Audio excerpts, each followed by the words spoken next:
Maybe you thought you knew how to win a game in TCG Pocket, but that might not be the case. Take a look at this situation here. If Farfetch'd were to make this attack, knocking out Magikarp, will I win, or will I lose, or will this end up in a tie? Pay attention that I'm already 2 win points in, but my opponent has a Rocky Helmet that would take out my Farfetch'd as well. So if I make this attack, I should get 3 points, which would typically mean that I win. But my opponent also knocks out my Farfetch'd, and with no Pokemon left on the field, normally I would lose. So what would happen if I make this attack? Of course, just for simplicity, ignore that I've got a hand that I can play to avoid this situation. I just want to know what happens when I make this move, and the answer might surprise you.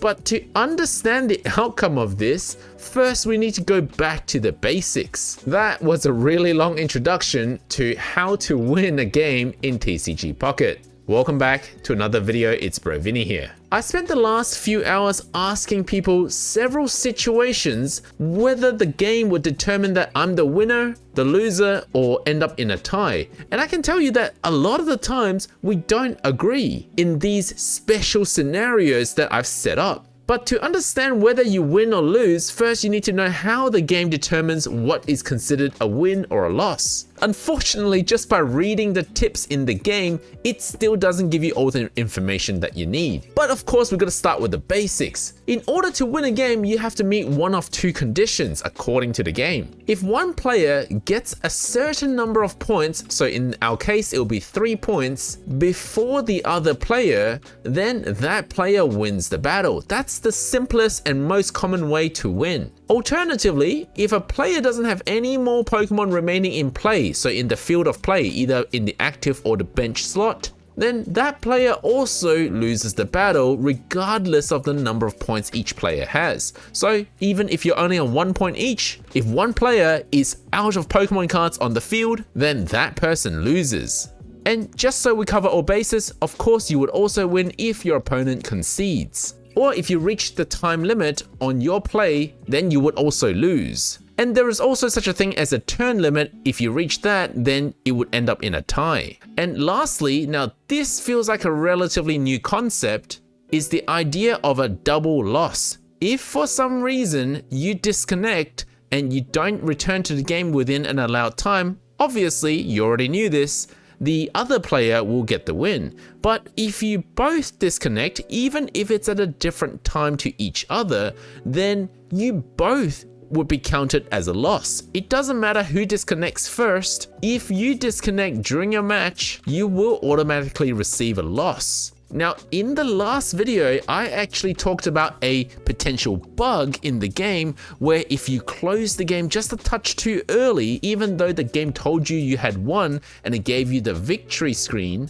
you can still receive a loss in ranked matches. This statement here that says if both players' network connections lose strength, both players are disconnected, the battle ends and is counted as a loss for both players, actually support the idea that it's probably not so much a bug, but a designed feature in the game to try and prevent people from disconnecting too early. Understandably, in that last video, I said that it's still unfair because knowing that you had already won the game, closing the game shouldn't count towards as a loss, especially if you've already seen the victory screen.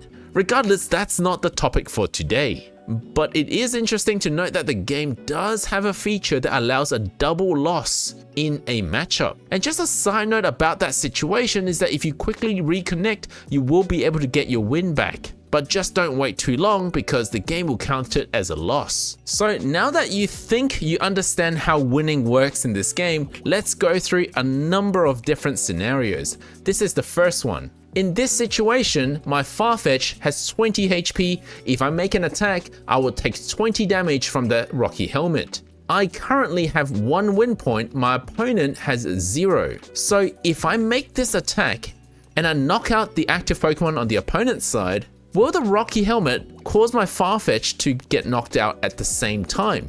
And who wins? Because I've got 2 win points and they've got 0. but at the end, neither of us have any Pokemon left on the field. So take a moment to think about that.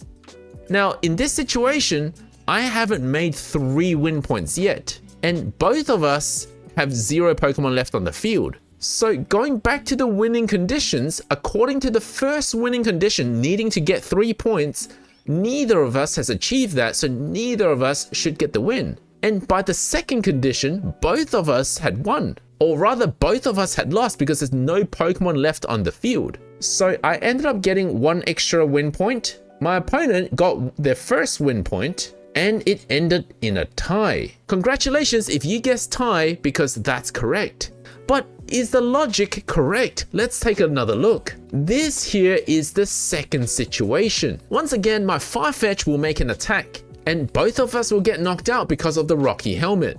But in this situation, I'm 2 win points in, so at the 3rd win point, after making this attack, I will be making the first win condition, whereas my opponent will not. So in this situation, will I win or will it still end in a tie because neither of us have Pokemon left on the field? Take a moment to think about that. If you need, you can pause this video.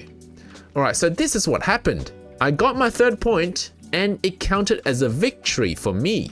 So if you guessed that I would win, you were once again correct. But this is my favorite scenario. In this situation, once again, Farfetch'd is going to make an attack. I'm on 2 win points, so I should achieve my 3rd win point. Like the last scenario, I should win, even though I have no Pokemon left on the field, right? So I made the attack.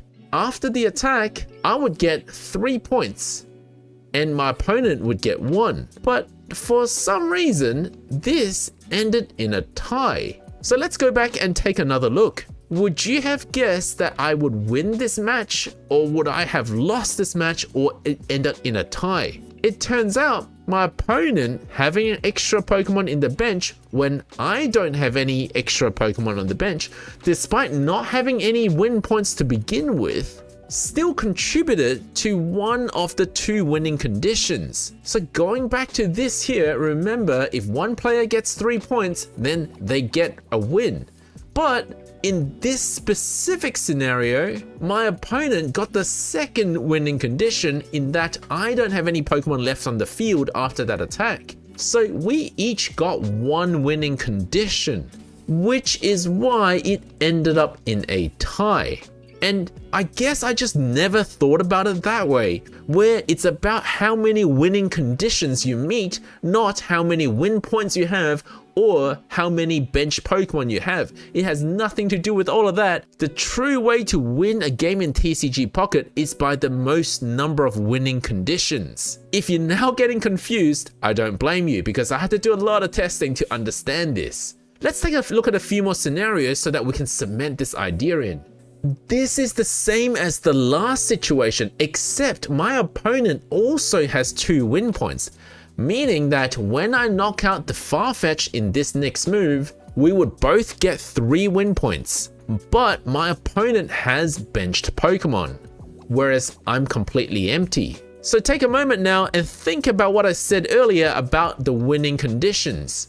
What will be the outcome of making this attack? So I got my 3 points. My opponent got their 3 points, and I ended up in a defeat. So going back again, why did that happen?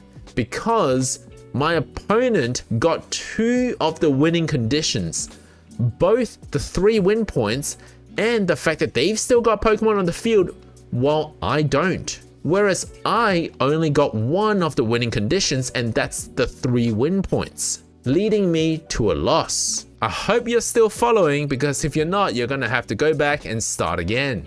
Now, let's take a look at more scenarios.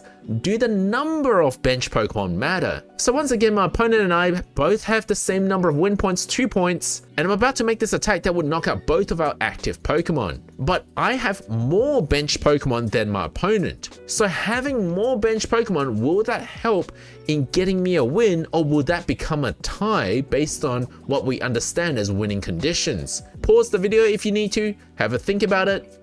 Again, I won my 3 points, my opponent got their 3 points, and this time it's a tie. It's a tie because we both hit 3 points at the same time, and neither of us were involved in the second winning condition because the number of bench Pokemon doesn't matter. As long as you have something there, that's what matters. And on the topic of the number of win points, what if you have more win points than your opponent, but you've reached the maximum number of turns? So this is 50 turns, that's the maximum. Well, it would end up in a tie, despite you being ahead in the win points. Now, I tried to keep it simple by sticking to mainly just Rocky Helmet, but do the conditions differ if your Pokemon die by other means? So let's take a look at this scenario here. Once again, my opponent and I both have 1 point each. I'm about to make an attack. My opponent has a Rocky Helmet, and I've got poison status. The poison will kill me, the Rocky Helmet will kill me, but my attack will also kill my opponent. So who wins this match? Note that the win points aren't going to determine the win factor here. It's the fact that one of us or both of us will have no Pokemon left on the bench. Once again, pause the video if you need to. Now, in this situation, it did end up as a tie. I guess that makes sense because we actually did this scenario already. The only difference is poison is also added, but we know that Rocky Helmet would cause a tie because we'll both get knocked out in the same turn. But what happens now if we remove the Rocky Helmet in this same situation? Like this. So I'm about to make an attack. Now the poison will do 10 damage to me. My attack will do 40 damage to my opponent, knocking them out, but they don't have a Rocky Helmet. Again, you're welcome to pause the video. So in this situation, my Farfetch'd actually won. And the reason? Take a look at this. This is the scenario with Rocky Helmet. My Farfetch makes the attack and defeats the opponent, but then Rocky Helmet at the same time reflects some of the damage and knocks both Pokemon out, resulting in a tie. But take the Rocky Helmet away, I'm still poisoned. The poison isn't calculated until the attack is finished, because a Pokemon checkup is done at the end of the turn, which is why Rocky Helmet beats poison in that specific scenario. So understanding the order of which things are applied in this game can also affect how you play the game and the actual outcome. So how can you apply this to your gameplay? Well, for starters, it's to not give up. There are some situations where you could possibly force a tie instead of a loss. In this situation, if my opponent had actually just put down any basic Pokemon on their bench, they could have forced a tie instead of a loss. So back to the first scenario, something that looks like this, because they would at least achieve one of the winning condition, and that is to have me have no Pokemon on my bench, helping them get one of the two winning conditions. So winning in TCG Pocket isn't about getting 3 points, but about how many winning conditions you achieve. Thank you for watching, guys. Let me know if you have any questions in the comments section below. Don't forget to leave a like and subscribe.